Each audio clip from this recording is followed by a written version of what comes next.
Мощно ефикасен надпревар одиграа Брегалници и Силекс на градскиот стадион во Штип.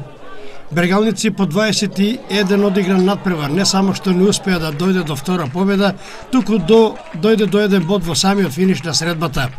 Силекс прв дојде во водство со гол што го постигна Неделковиќ во 18-та минута.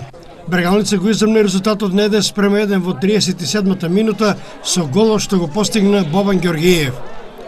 Во вториот дел, поточе во 52-та минута, Брегалница дојде во водство 2:1 со голот што го постигна Ристен Умов. Гостите од Кратово изравни на 2:2 со голот на Калановскиот пенал во 71-та минута. Во 84-та минута Силекс повторно доаѓа во водство, овој пат од 3:2 со голот што го постигна Тимов.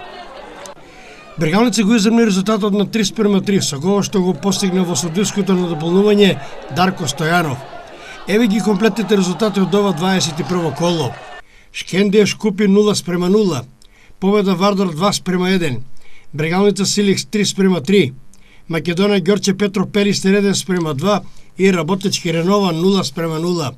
Табела: Вардар е прв со 47 бодови, втори е Шкендија со 41, трето место Пелистер 36, на четвртото место Работнички има 33, на петтото и шестото место се Ренова и Силекс по 28 бодови, седмо место Победа 19, осмо место Шкупи 18, на деветото место Македонија Ѓорче Петров има 16 и последно 10-то место за Брегалница со 12 освоени бодови.